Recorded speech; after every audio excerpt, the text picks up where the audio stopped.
Félicitations à tous ceux qui en arrivent jusque-là dans le visionnage des vidéos. Dans les 9 heures de cours de cette formation, nous en arrivons à la dernière heure de la Christologie, et avec ces 6 heures, et il nous reste dans cette dernière vidéo, après avoir parlé du premier état du médiateur, à savoir son humiliation, il nous reste à évoquer le second de ces 2 états, celui de l'exaltation, et nous allons le faire dans cette dernière vidéo. Le point le plus bas de l'humiliation, nous l'avons vu dans l'heure précédente, c'est la mort de Jésus-Christ à la croix et sa mise au tombeau. Jésus-Christ est mort, il est vraiment mort, mais l'histoire ne s'arrête pas là. Philippiens 2, versets 8 et 9 nous montre l'inversion de mouvement dans la trajectoire suivie par le Christ. Il s'est humilié lui-même, se rendant obéissant jusqu'à la mort, même jusqu'à la mort de la croix. C'est pourquoi aussi Dieu l'a souverainement élevé, et c'est là le second état du médiateur, à l'humiliation jusque dans son degré suprême de la crucifixion et de la mort, dans laquelle l'âme et le corps de Jésus sont disjoints, succède alors l'état de l'exaltation. Alors, dans le plan de cours, nous en sommes désormais ici. Grand 3, le second état du médiateur, l'exaltation.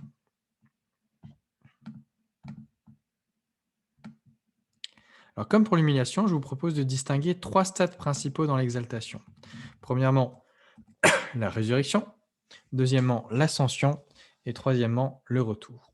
Ce qui correspond d'ailleurs très exactement à nouveau à ce qu'on trouve dans un verset biblique, en l'occurrence Colossiens 3, versets 1 à 4, dans un passage biblique, verset 1, 1a, début du verset 1, vous êtes ressuscité avec Christ. Deuxième partie du verset 1, Christ est assis à la droite de Dieu, donc c'est l'ascension. Et verset 4, quand Christ, votre vie, paraîtra, où il est question de l'apparition de Jésus-Christ. Et donc là, vous avez en quelques mots la résurrection de Jésus-Christ, l'ascension de Jésus-Christ et le retour de Jésus-Christ. Et nous commençons par la résurrection. Commençons avec une toute petite remarque sur le vocabulaire qu'on trouve dans le Nouveau Testament pour parler de la résurrection. Même si ça peut nous sembler surprenant, les 2 verbes grecs traduits par ressusciter dans nos versions françaises, généralement, signifient tout simplement se réveiller ou même se lever. Se réveiller ou se lever. Alors le sens est clair, donc il n'y a pas un sens technique, hein. Le mot ressusciter, au départ, c'est juste un mot qui veut dire se réveiller ou se relever. Le sens est toutefois clair, Jésus s'est réveillé du sommeil de la mort, c'est-à-dire qu'il est passé de la mort à la vie. Le Nouveau Testament est sans aucune ambiguïté à ce sujet. Jésus est réellement mort et il est vraiment ressuscité le 3e jour. 1 Corinthiens 15, verset 4, c'est-à-dire selon la manière de compter les jours alors en vigueur, 2 jours après sa mort. Il faut se rendre compte que si Jésus est mort un vendredi, le vendredi saint, eh bien, en fait, on compte le vendredi dans les 3 jours, donc vendredi premier jour, deuxième jour samedi, troisième jour dimanche. Et c'est pourquoi le 3e jour de la résurrection, c'est le dimanche, même si dans notre manière de compter à nous, on dirait plutôt que c'est 2 jours plus tard. Mais là, c'est le 3e jour. Alors, Jésus est vraiment ressuscité. Ce qu'il faut noter, c'est que les disciples de Jésus n'étaient apparemment pas prédisposés à facilement le croire. Le ressuscité s'est en effet présenté à eux à plusieurs reprises, du jour même de sa résurrection au jour de son ascension 40 jours plus tard, et il l'a fait afin de surmonter leur incrédulité et d'ancrer en eux la certitude absolue de sa résurrection. Ils l'ont vu individuellement ou en groupe. 1 Corinthiens 15, 6 nous rapporte qu'il a été vu jusqu'à 500 personnes à la fois. Et Jésus leur est ainsi apparu, et les témoins de sa résurrection, précise Pierre dans la maison de Corneille, ont même mangé et bu avec lui. Acte 10, 41. Ça signifie que Jésus n'est pas revenu comme un esprit, comme un fantôme, hein, comme il le déclare d'ailleurs lui-même aux disciples. Voyez mes mains et mes pieds, c'est bien moi. Touchez-moi et voyez, un esprit n'a ni chair ni eau, comme vous voyez que j'ai. Luc 24, verset 39. Jésus est vraiment ressuscité, corporellement, il s'est relevé d'entre les morts. Alors, sur les modalités concrètes de la revivification du corps du Christ, il y a un certain mystère qui ne nous contraint toutefois pas au silence absolu. Nous avons assez de données pour en appréhender quelque chose. On ne peut pas en faire le tour, on ne peut pas dire tout ce qu'il y a à en dire, mais on peut en toucher un mot. Il y a, semble-t-il, D'abord, une certaine continuité dans la résurrection de Jésus avec ce qui précède la crucifixion, avec ce qui précède sa mort. C'est la même personne, mais aussi le même corps qui est ressuscité. Jésus ne revient pas à la vie avec le corps d'un autre, ou il ne revient pas avec un corps totalement différent qui n'a aucun rapport avec celui qu'il avait avant sa mort. C'est le même corps, mais le corps semé infirme, méprisable, corruptible et animal, pour reprendre le langage de 1 Corinthiens 15, 42 à 44, qui ressuscite incorruptible, glorieux, plein de force et spirituel. Les qualités de corps ne sont donc plus exactement les mêmes, comme l'indiquent les qualificatifs de ce passage, mais le corps est fondamentalement, essentiellement le même corps. C'est un corps qui est amélioré, mais c'est le même corps qui est amélioré. La meilleure preuve d'ailleurs, ce sont les stigmates de Jésus. Après sa résurrection, Jésus a encore les marques des clous dans sa chair, puisqu'il demande à Thomas de toucher de sa main les marques qu'il y a dans sa chair pour que celui-ci croie. Jean 20, verset 27. Cela montre bien qu'il y a une continuité entre le corps de Jésus avant et après la résurrection, sinon il n'aurait pas les marques des clous dans son corps. Dans la résurrection, il y a donc continuité de la personne à qui appartient le corps, bien sûr, mais aussi du corps lui-même. Il y a aussi discontinuité, avec deux faits particulièrement marquants qu'on trouve dans la narration des évangiles. D'abord, s'il est possible de reconnaître le corps ressuscité de Jésus, cela ne frappe pas les yeux de ses disciples au premier abord. On pense bien sûr aux disciples de la route d'Emmaüs, qui ne se sont pas rendus compte tout de suite, durant tout leur trajet d'ailleurs, qu'ils marchaient avec Jésus, ce qui suppose certainement que son apparence physique avait en partie changé. Donc c'est le même corps, mais avec suffisamment de différence pour que on ne puisse pas nécessairement faire directement la relation entre l'ancien corps et le nouveau corps, ou le même corps renouvelé. Le deuxième fait notable, c'est la capacité d'apparition et de disparition de Jésus, qui ne semble pas liée à un miracle particulier, mais qui semble appartenir à la vie nouvelle du corps ressuscité. On est en droit de se demander si les apparitions soudaines de Jésus traduisent le fait qu'il peut passer à travers les murs et les portes avec son corps ressuscité, ou si c'est plutôt que son corps peut être à volonté rendu visible ou invisible. En tout cas, il y a des propriétés de ce corps ressuscité qui ne ressemblent pas aux propriétés du corps non ressuscité que nous avons. En tout cas, ce qui est important de noter, c'est que le corps ressuscité du Christ est véritablement corporel, qu'il est d'une substance corporelle. Ce langage biblique, qui insiste sur la corporéité de la résurrection, écarte les interprétations des théologiens modernes qui proposent une lecture métaphorique du thème de la résurrection, selon laquelle Jésus est vivant pour toujours dans notre cœur. Hein, il faut redire contre les interprétations métaphoriques de la résurrection que la résurrection est bel et bien un événement historique spatio-temporel. Jésus ressuscité a donné à ses disciples des preuves. Pendant 40 jours, il leur apparaît et les anges signalent aux disciples que le tombeau est vide. Et les adversaires de Jésus, d'ailleurs, n'ont pas pu exhiber son corps, ce qui aurait prouvé une bonne fois pour toutes sa non-résurrection. Mais non, le corps de Jésus n'était pas là et ils ont fait courir le bruit que ses disciples avaient volé son corps. Mais le texte biblique nous dit que ce n'est pas ce qui est arrivé. Jésus est vraiment ressuscité. Il faut donc affirmer l'historicité de la résurrection. Mais une fois qu'on a dit ça, il faut se rendre compte que tout en étant un événement historique dont on doit affirmer l'historicité, il faut aussi en même temps maintenir qu'il s'agit d'une affirmation de foi. Remarquez que le Christ a choisi de se manifester une fois ressuscité uniquement à ses disciples. Il ne s'est pas fait voir à tout le monde. Et si nous avons à notre tour, nous chrétiens, accès à la résurrection de Jésus-Christ, c'est seulement par l'intermédiaire de la prédication apostolique qui a été mise par écrit dans le Nouveau Testament. Ça veut dire quoi? Ça veut dire que nous, qui vivons presque 2000 ans plus tard, nous croyons à la résurrection pour la raison que les apôtres l'ont prêchée. Et lorsque nous réfléchissons à la résurrection, nous n'avons bien sûr pas accès à l'événement de la résurrection lui-même, mais nous avons seulement accès au témoignage qui le concerne et qui est consigné dans les Écritures. Remarquez que pour ce qui est du passé, pour ce qui est des faits historiques, nous n'avons accès, nous, qu'aux événements qu'aux événements qui ont lieu en notre temps et dont nous pouvons être témoins. Mais si un événement a lieu en notre temps à l'autre bout du monde, ou si un événement a eu lieu il y a des centaines d'années avant notre naissance, eh bien, nous sommes obligés de nous appuyer sur des témoignages que nous estimions fiables, dans lesquels nous mettons notre confiance, pour pouvoir avoir accès à ces événements qui sont soit lointains géographiquement, soit lointains historiquement. Bien sûr, l'annonce de la résurrection du Christ suscite l'incrédulité chez nos contemporains, parce que si on est naturaliste, c'est-à-dire si l'on pense que l'univers est clos sur lui-même, bien sûr qu'on n'acceptera pas la résurrection de Jésus-Christ comme un fait historique. Mais si on considère que l'univers entier est une création de Dieu, et si on considère qu'il y a un Dieu qui veille sur sa création et qui la dirige, qui la conduit, qui veille sur elle. On se dira alors comme Paul en Acte 26:8, quoi? Vous semble-t-il incroyable que Dieu ressuscite les morts? Ainsi Dieu a créé le monde, pourquoi ne pourrait-il pas ressusciter des morts? Si on a une vision du monde qui n'est pas une vision du monde clos sur lui-même, on peut accepter cela. Et c'est pourquoi on peut dire que la résurrection est aussi une affirmation de foi, sans pour autant la détacher de l'investigation historique. Henri Blocher écrit à ce sujet: l'objectivité, comme offerte à l'investigation rationnelle, se double d'une exigence subjective, ou plutôt d'une grâce librement accordée par le Seigneur, pour que l'homme perçoive justement la réalité et la réalité en cause, pardon. Les deux aspects sont présents dans la parole dite à Thomas, Jean 20:29.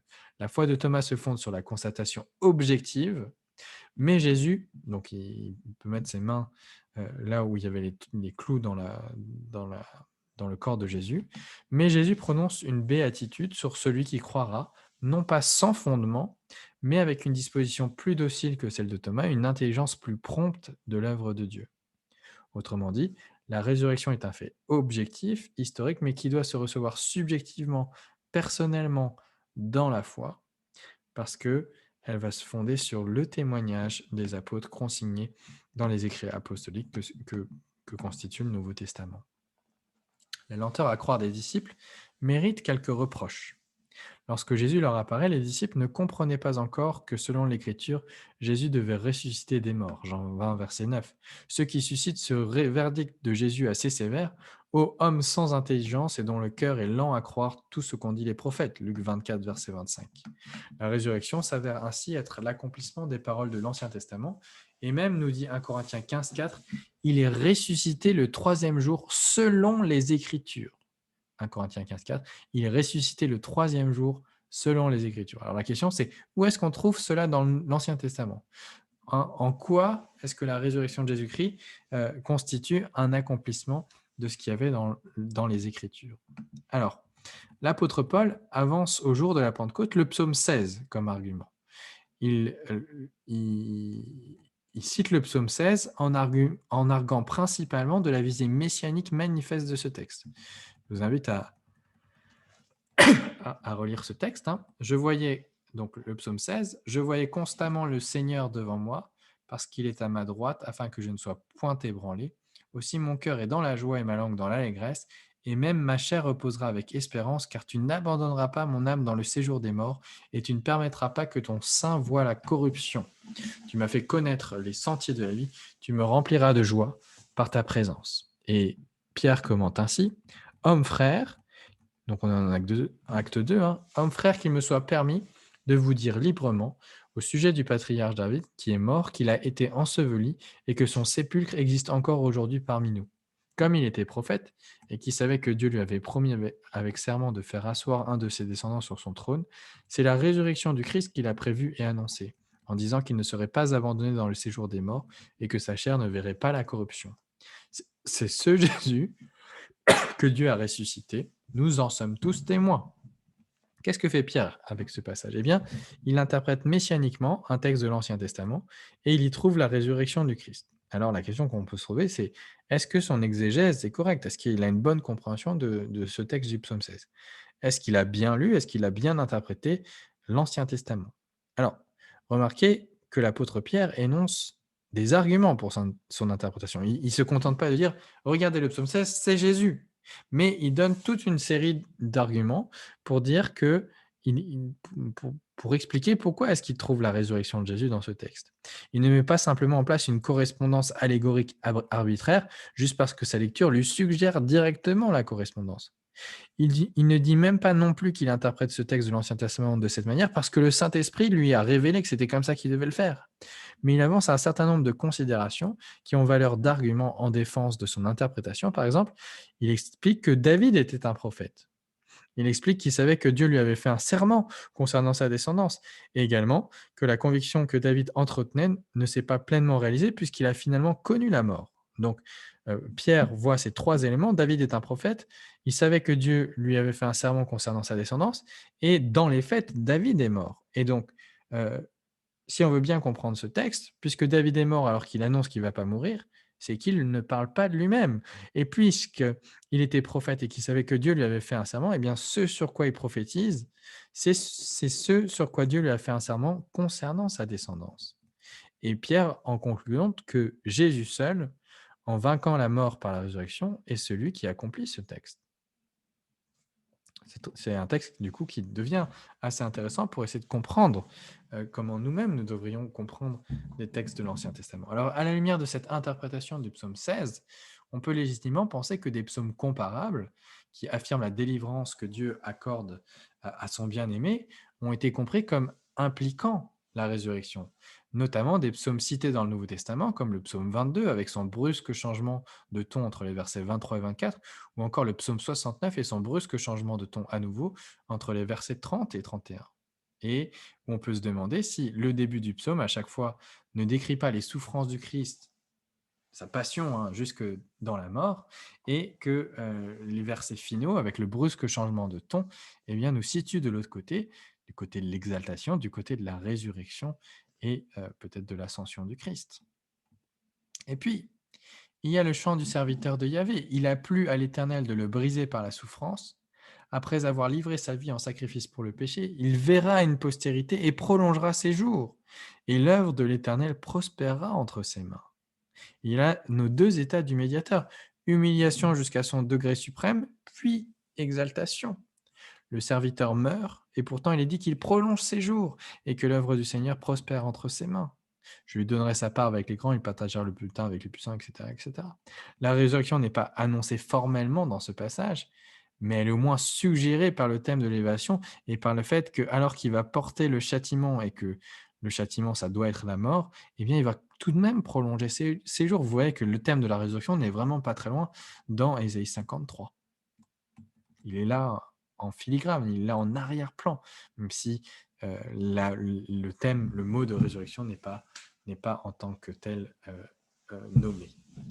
Quant au fait que la résurrection a lieu selon les Écritures le troisième jour, d'après 1 Corinthiens 15,4, on peut penser que la figure du serviteur souffrant d'Yahvé a été rapprochée des souffrances et de la délivrance du peuple d'Israël lui-même, auquel, si vous connaissez un peu Ésaïe, vous remarquez que le serviteur se substitue d'ailleurs à ce peuple d'Israël, Israël étant lui-même un autre serviteur de Yahvé, mais un serviteur infidèle.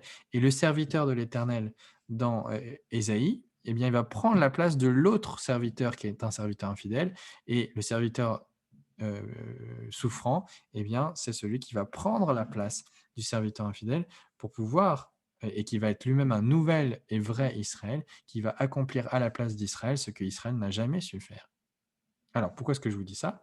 Eh bien, puisque le serviteur souffrant de Yahvé a été rapproché des souffrances et de la délivrance du peuple d'Israël lui-même, eh bien, remarquez ce qui est dit en Osée 6, versets 1 et 2, à propos de ce même peuple. Il est écrit: Venez, retournons à Yahvé, car il a déchiré, mais il nous guérira. Il a frappé, mais il bandera nos plaies. Il nous rendra la vie dans 2 jours.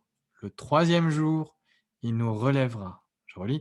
Il nous rendra la vie dans 2 jours, vendredi, samedi, dimanche. Le troisième jour, il nous relèvera. Et nous vivrons devant lui.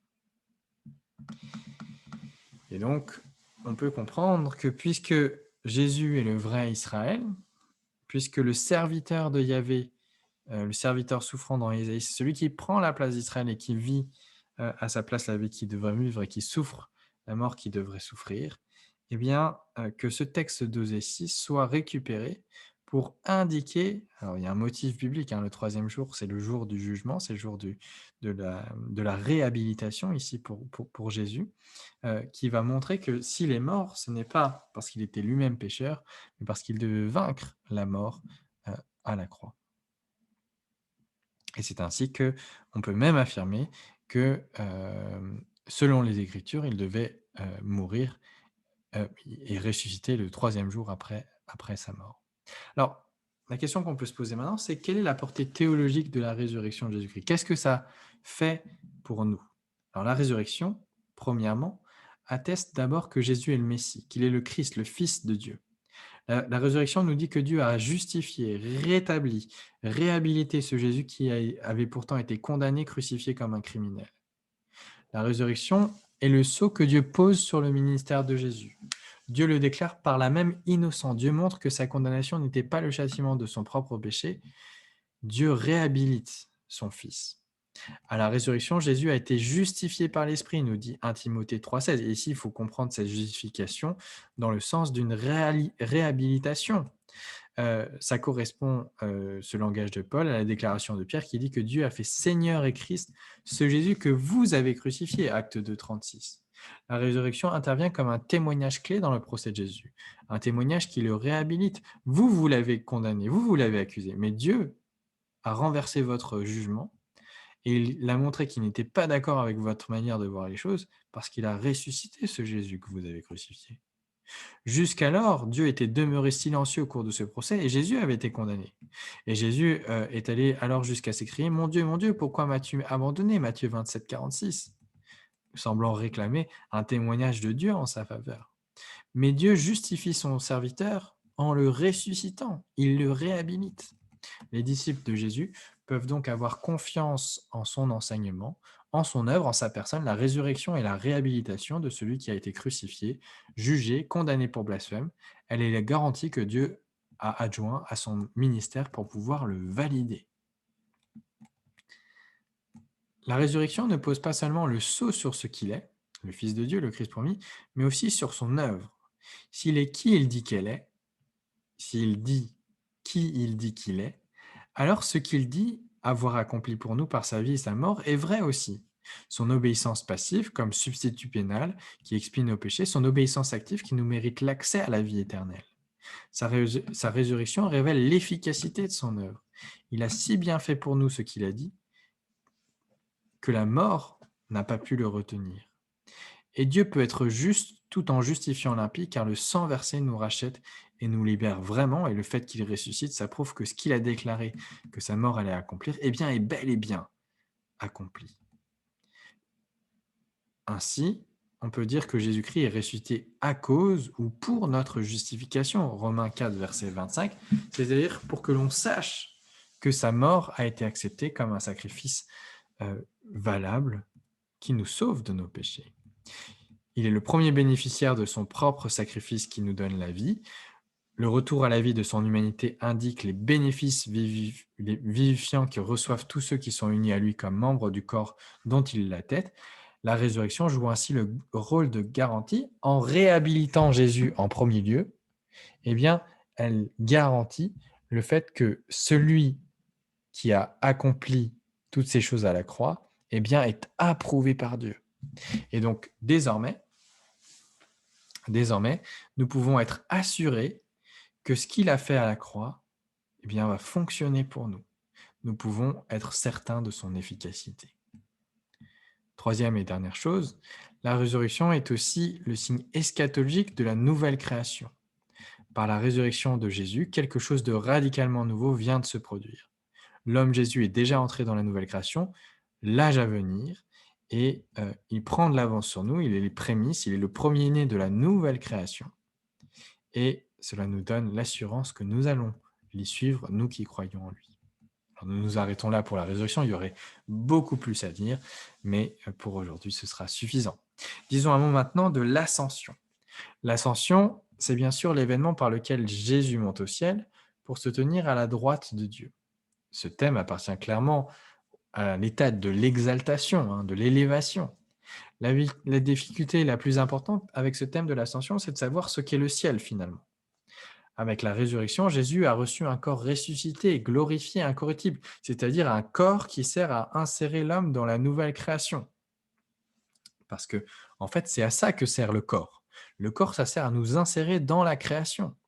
Et donc, pour nous insérer dans cette création, nous avons ce corps que nous avons maintenant, mais pour nous insérer dans la nouvelle création qui vient, il nous faudra un nouveau corps. Parce que pour nous insérer dans une création renouvelée et glorifiée, eh bien, il nous faut un corps lui aussi renouvelé et glorifié, qui sert à nous insérer dans la création renouvelée et glorifiée. Et Jésus, à la résurrection, a déjà ce corps renouvelé et glorifié qui l'insère, qui est capable de l'insérer dans la nouvelle création. Alors si c'est un corps, ça veut dire que ce corps doit être quelque part, dans un endroit, dans un lieu, parce qu'un corps, c'est localisable. Le corps glorifié de Jésus doit être localisé pour être un corps véritable.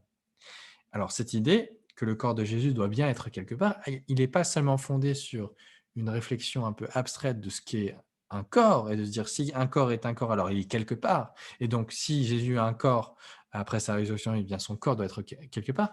Mais cette réflexion, elle est fondée plus directement par une déclaration de l'apôtre Pierre qui, en Actes 3, 19, 24, dit ceci: « Repentez-vous donc et convertissez-vous pour que vos péchés soient effacés, afin que des temps de rafraîchissement viennent de la part du Seigneur, et qu'il envoie celui qui vous est destiné, Jésus-Christ, que le ciel doit recevoir jusqu'au temps du rétablissement de toutes choses dont Dieu a parlé anciennement en la bouche de ses saints prophètes d'autrefois. » Jésus-Christ, nous dit ce texte, est reçu au ciel au moment de l'ascension. Son âme est reçue au ciel, mais la description d'Acte 1, versets 9 à 11, suggère pour le moins qu'il n'y a pas que son âme qui est allée au ciel, puisque les disciples le voient monter corps. Ils ne voient pas son âme monter, mais ils supposent que l'âme est dans le corps. Ils le voient monter corps et âme au ciel. Alors, qu'est-ce que ça veut dire que le Christ ressuscité est monté au ciel avec un corps glorifié et que le ciel doit le recevoir, lui Jésus-Christ, jusqu'à son retour? Ça veut dire, me semble-t-il, que le corps de Jésus est quelque part là-bas, au ciel. Alors, la question c'est quel ciel, hein? Par l'ascension, les disciples comprennent que Jésus a quitté physiquement cette terre. Il n'y est plus présent physiquement. Le catéchisme d'Heidelberg, question 46 à 48, s'exprime ainsi à propos de l'ascension. Question 46. Comment comprends-tu qu'il est monté au ciel? Réponse. Que Christ a été élevé sous les yeux de ses disciples de la terre au ciel et qu'il y est pour notre bien jusqu'à ce qu'il revienne pour juger les vivants et les morts. Ça, c'est grosso modo l'enseignement d'Acte 3.21, agrémenté de l'enseignement des passages concernant le fait qu'il reviendra en jugement. Cet enseignement sur l'absence physique du Christ suscite une objection. Question 47. Mais Christ n'est-il donc pas avec nous jusqu'à la fin du monde comme il nous l'a promis? On vient de dire, Jésus est monté au ciel, il est donc au ciel. Et donc, objection, mais est-ce qu'il n'est pas avec nous? Il a dit qu'il sera avec nous jusqu'à la fin du monde. Réponse. Christ est vrai homme et vrai Dieu. Selon sa nature humaine, il n'est pas à présent sur terre. Mais selon sa divinité, sa majesté, sa grâce et son esprit, il ne s'éloigne jamais de nous. Question 48. Mais alors ne sépare-t-on pas les deux natures en Christ l'une de l'autre si son humanité n'est pas partout alors que sa divinité l'est? Réponse.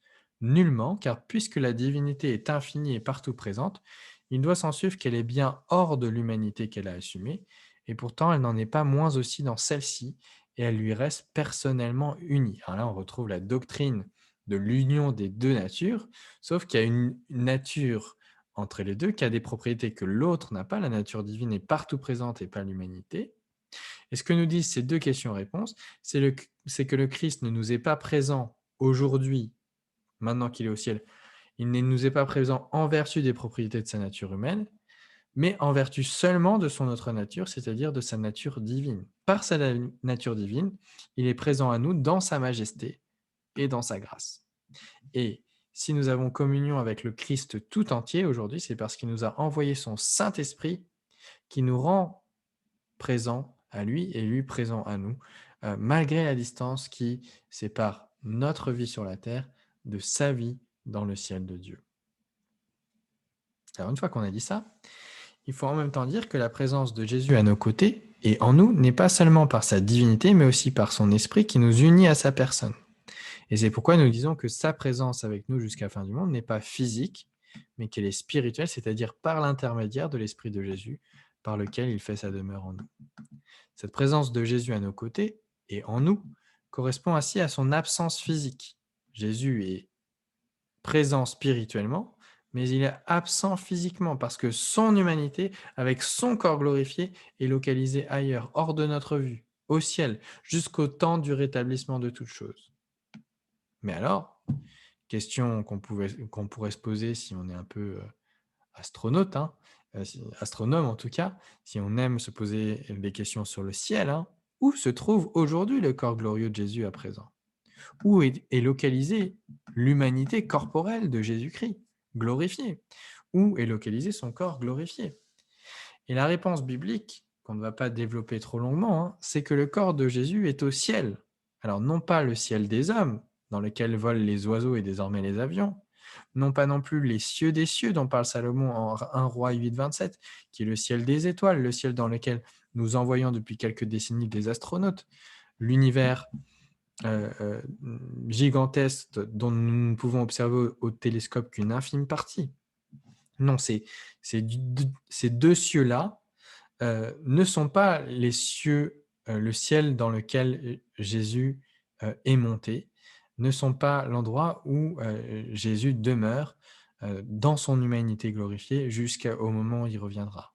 Alors, si ce n'est pas ni le ciel des oiseaux et des avions, ni le ciel du ciel, c'est-à-dire le ciel des étoiles, hein, le ciel des navettes spatiales et des astronautes, et le ciel au-delà de la portée des êtres humains, et que nous ne faisons que contempler très lointainement au télescope, eh bien, bibliquement, on peut noter l'existence de ce qui est qualifié de troisième ciel dans l'expérience que Paul relate en 2 Corinthiens 12, 2, où il dit, d'une manière un peu énigmatique, puisqu'il parle de lui à la troisième personne, il dit qu'il y a été enlevé et que c'est le lieu dans lequel il a été enlevé en tant qu'apôtre, hein, qui a connaissance des mystères de Dieu.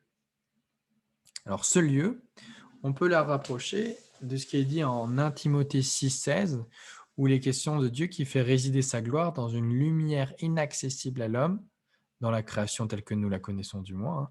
C'est le lieu du rayonnement maximal de la gloire de Dieu, un troisième ciel qui donc, je pense, a reçu Jésus-Christ dans son humanité avec son corps jusqu'au jour de sa manifestation, de son retour. Donc, c'est pas le ciel qu'on peut voir au télescope, c'est pas le bout de l'univers, c'est autre chose. C'est un troisième niveau de ciel, si on veut, mais qui a quelque chose de physique, parce que c'est l'endroit où se trouve aujourd'hui le corps de Jésus-Christ glorifié. Et quand il est parlé de l'ascension de Jésus, quand il monte au ciel, c'est cela, c'est la manifestation, le signe donné aux apôtres pour bien leur faire comprendre que Jésus n'est plus là, qu'il est parti, qu'il est au ciel, dans ce lieu où la gloire de Dieu rayonne plus immédiatement, le lieu que Dieu a choisi pour habiter sa création. En tout cas, si Jésus est monté au ciel avec un corps d'homme, comme c'est le cas, il faut bien que le corps de Jésus soit quelque part, et donc il est au ciel, ainsi compris dans ce troisième ciel sans doute dont parle l'apôtre Paul. Il nous faut dire maintenant encore un petit mot sur la portée théologique de la doctrine de l'ascension. La première chose à noter, c'est que la prédication de l'ascension implique le terme fort peu populaire dans nos églises de l'absence du Christ. Nous refoulons souvent cette vérité de nos esprits et de nos prédications, peut-être parce qu'elle est déplaisante en ce qu'elle souligne le pas encore de notre situation actuelle. Pourtant, cette doctrine est cruciale.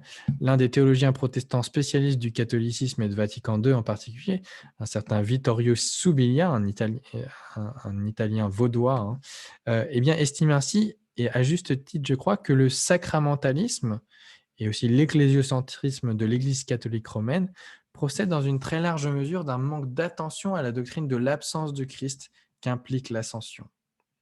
Et les protestants, qui ne cèdent pas de cette manière au sacramentalisme et à l'ecclésiocentrisme, ont tout de même besoin de se redire à la suite de Paul que cette vie que nous vivons en demeurant dans ce corps, nous la vivons en demeurant loin du Seigneur, de Corinthiens 5, 6. Hein. C'est vrai qu'on peut avoir de la communion avec Jésus-Christ, bien sûr, on ne dit pas le contraire, hein. Je ne dis pas le contraire, la Bible ne dit pas le contraire, euh, bien sûr, mais cette communion, elle est spirituelle parce que nous sommes loin du Seigneur. Et ça signifie on doit en avoir conscience qu'il y a quelque chose de mieux qui nous attend au jour de notre mort. Il y a quelque chose de mieux qui nous attend au jour de la nouvelle création parce que nous serons avec le Seigneur, mais dans notre corps. J'aime beaucoup ce texte de 2 Corinthiens 5 parce qu'il nous dit quelque part la hiérarchie des situations enviables. Le moins enviable, nous dit Paul dans ce passage, c'est maintenant, parce qu'on est dans ce corps, mais on est loin du Seigneur. Il y a quelque chose qui est mieux que d'être dans ce corps, mais loin du Seigneur, c'est d'être avec le Seigneur, loin de ce corps. Et ce que ne dit pas ce texte, mais qu'on peut comprendre en le remettant dans le contexte de l'ensemble de la Bible, c'est qu'il y a encore mieux que d'être avec le Seigneur, mais loin de ce corps. C'est être avec le Seigneur, mais avec un corps ressuscité, incorruptible. Je ferme la parenthèse. Le deuxième aspect concernant la portée théologique de la doctrine de l'ascension, c'est qu'à l'ascension, Jésus, en reprenant place à la droite du Père, y a fait entrer notre humanité au ciel. Puisqu'entre les deux, Jésus, Jésus est venu sur la terre, il a été envoyé, mais quand il est remonté, il n'est pas remonté, il n'est pas retourné à un état qu'il avait avant la création du monde. Entre-temps, il s'est incarné pour l'éternité.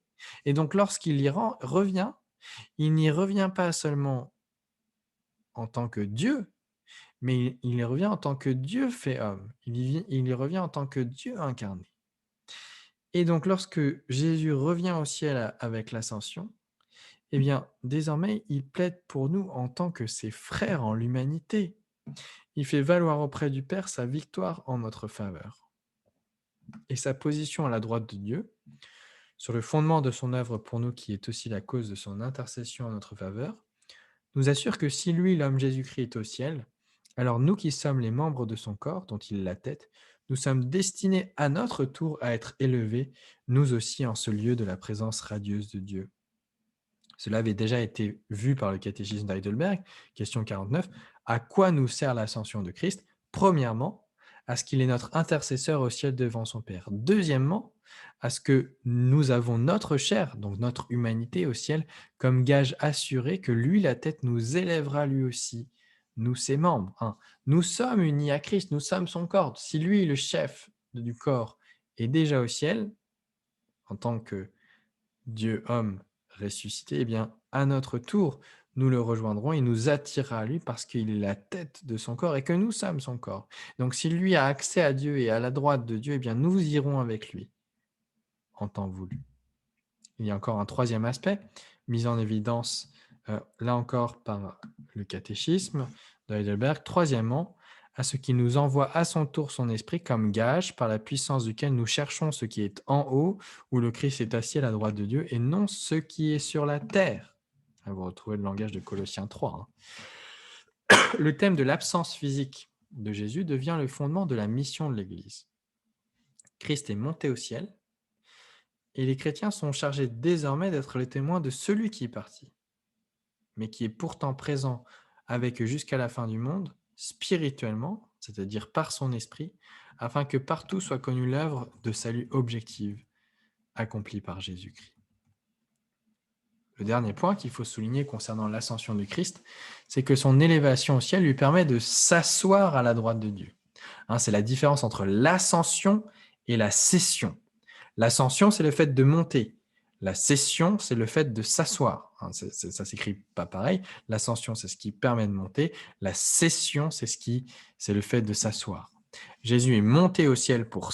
Donc, ascension, Jésus est monté au ciel pour s'asseoir. La cession à la droite de Dieu. Et qu'est-ce que ça veut dire que Jésus est assis? Eh bien, ça veut dire que désormais, il est sur son trône. Être assis, c'est la position du régnant. Jésus règne sur l'univers depuis le ciel par son esprit. Et il règne non seulement sur l'Église dont il est le chef, la tête, mais aussi, et cela nous apparaît moins manifeste pour l'instant, mais ça le sera un jour, il règne sur ce monde, puisque nous dit Éphésiens 1, 21, il règne au-dessus de toute domination, de toute autorité, de toute puissance, de toute dignité et de tout nom qui peut se nommer. Il règne dès maintenant, même si c'est à nos yeux d'une manière peu ou pas visible, puisqu'il faut, nous dit 1 Corinthiens 15, 25 et 26, qu'il règne jusqu'à ce qu'il ait mis tous ses ennemis sous ses pieds, le dernier ennemi étant la mort, et pour l'instant, peu d'ennemis, semble-t-il, ayant été encore complètement assujettis, dominés, détruits. Ces deux versets suggèrent ensemble un règne de Christ qui s'étend progressivement jusqu'à sa victoire finale, même si le degré d'influence de son règne durant toute la période qui précède immédiatement la fin de ce siècle n'est pas exactement précisé. Il faut en tout cas noter que ce règne sur le monde inclut au moins et surtout l'annonce de l'évangile jusqu'aux extrémités de la terre. C'est ce qui va arriver avec l'ascension de Jésus. L'Esprit va être donné pour que la mission de l'Église puisse être accomplie, que l'évangile soit annoncé jusqu'aux extrémités de la terre. Ce que nous venons d'évoquer nous conduit au troisième et dernier degré de l'exaltation, que nous n'allons pas explorer très longuement. Après la résurrection et l'ascension, il nous reste en effet à évoquer très brièvement seulement la manifestation, l'apparition, le retour de Jésus-Christ. C'est un point qu'il nous faut mentionner ici parce qu'il est digne d'attention et parce qu'il appartient véritablement à ce thème de l'exaltation dans la manière de concevoir l'œuvre du Christ. Mais ce point-là, nous n'allons pas le développer maintenant parce qu'il est en fait certainement question de cela de manière beaucoup plus développée dans un autre cours transmettre consacré à l'eschatologie. Alors, on va dire les choses de manière très simple et de manière très brève ici pour l'instant. Si la résurrection est l'anticipation de la fin de toute chose, la fin de toute chose est réciproquement la manifestation de sa victoire, d'abord signifiée par la résurrection. Autrement dit, ce qu'il a révélé dans un premier temps à quelques témoins choisis d'avance, au moment de la résurrection, eh bien, il le révélera un jour au monde entier dans la nouvelle création. En ce qui concerne le langage, remarquons que le Nouveau Testament n'emploie pas la terminologie du retour. Nous, on parle toujours du retour de Jésus, mais en fait, vous ne trouvez jamais ce langage, le retour de Jésus, dans la Bible. Le langage que l'on trouve, c'est le langage de la venue, de la parousie, de l'avènement. C'est un terme employé à l'époque pour l'arrivée d'un roi ou d'un empereur dans une ville ou d'une province qu'il veut visiter de sa présence. Il y a d'autres termes qui sont employés, comme l'apparition, c'est le mot grec épiphanie. Il y a le mot révélation, c'est le mot grec apocalypse. Et bien sûr, l'expression le jour du Seigneur, qui est traduit dans le Nouveau Testament, l'expression hébraïque du jour de Yahvé, que les prophètes de l'Ancien Testament ont constamment à la bouche. Alors mentionnons là encore extrêmement brièvement quelques aspects de l'événement. D'abord, il y a le caractère personnel de sa venue. Il vient en personne. Il revient au terme d'une période d'absence, celle qui est précisément marquée par le thème de l'ascension. Mais lorsque le temps sera venu, eh bien, il reviendra. Il viendra personnellement nous visiter. Deuxième caractéristique de cette venue sera visible. Il reviendra de la même manière qu'il est parti, acte 1, verset 11, c'est-à-dire en sens inverse. Il est parti en s'élevant de la terre au ciel, eh bien, il descendra du ciel pour venir sur la terre, et comme il est parti visiblement, on peut comprendre qu'il reviendra visiblement. Sa venue sera soudaine, 1 Thessaloniciens 5.3, elle aura lieu en un clin d'œil, 1 Corinthiens 15, verset 52. Enfin, il faut souligner que la deuxième venue du Christ souligne dans toute sa splendeur l'œuvre déjà accomplie par le Christ par sa mort et sa résurrection. Ce qu'il a accompli une fois pour toutes au moment de sa mort et de sa résurrection est pleinement établi, porté à son parachèvement par sa venue dans la gloire. Il faut que cela soit au cœur de notre espérance, pour que de tout cœur nous espérions l'établissement complet de son règne. Jésus-Christ a accompli notre salut une fois pour toutes à la croix. La résurrection, c'est ce qui nous donne le gage que sa mort a été acceptée comme telle. Et tout cela, eh bien, ça, c'est l'anticipation du plein achèvement du plan de Dieu, lorsque tout sera réconcilié avec lui, lorsque tous les déséquilibres de la création avec l'introduction du péché seront renversés. Et à ce moment-là, nous vivrons dans un monde qui sera entièrement pacifié. Alors, la réaction pour nous, elle est la suivante, c'est de nous exclamer, de nous écrier, de désirer de tout notre cœur, « Oui, Seigneur, viens, nous t'attendons pour que tu établisses pleinement ton règne, pour lequel nous prions quotidiennement lorsque nous disons « Notre Père qui es aux cieux, que ton nom soit sanctifié, que ton règne vienne. » Alors pour conclure, je vous invite simplement à la prière. Seigneur notre grand Dieu, nous te remercions pour ton Fils Jésus-Christ. Nous te remercions parce qu'il est vrai Dieu et vrai homme, et qui s'est fait notre serviteur pour venir nous chercher là où nous étions et pour nous délivrer de nous-mêmes et des conséquences de nos fautes. Nous te remercions parce que Jésus est ce grand prêtre qui offre le sacrifice parfait. Il est lui-même ce sacrifice. Nous te remercions parce que Jésus-Christ est notre roi qui nous conduit à la victoire et qui vainc le démon. Nous te remercions parce que Jésus est celui qui nous rachète, celui qui se substitue à nous et qui nous permet de rentrer en grâce parce que la dette à la loi que nous avions est effacée. Nous te remercions parce que Jésus est le ressuscité, celui qui a vaincu la mort, qui ne pouvait pas le retenir parce qu'il était pur de tout péché et que Dieu voulait montrer qu'il était son Fils auquel les pleins pouvoirs sont désormais donnés. Il est le roi de toute la terre, qui va mettre tous ses ennemis sous ses pieds et qui progressivement va étendre son règne par l'avancée de l'Évangile. Seigneur, nous te remercions pour ton Saint-Esprit que tu nous donnes pour vivre cette vie chrétienne que nous devons vivre, une vie avec laquelle nous avons le courage, au sein de laquelle nous avons le courage d'annoncer l'évangile du règne de Jésus-Christ, mort pour nos péchés, ressuscité pour notre justification. Seigneur, nous voulons te confier les personnes qui nous entourent. Nous voulons te prier pour que nous ayons le courage d'aller vers elles et de leur annoncer ton évangile, de leur faire connaître Jésus-Christ. Nous te prions pour que tu nous donnes le courage de le faire avec des personnes que nous ne connaissons pas. Et si les personnes qui nous entourent ne peuvent pas, ne savent pas nous entendre, nous te prions pour que tu places autour de d'autres chrétiens qui sauront trouver un accès auprès d'eux.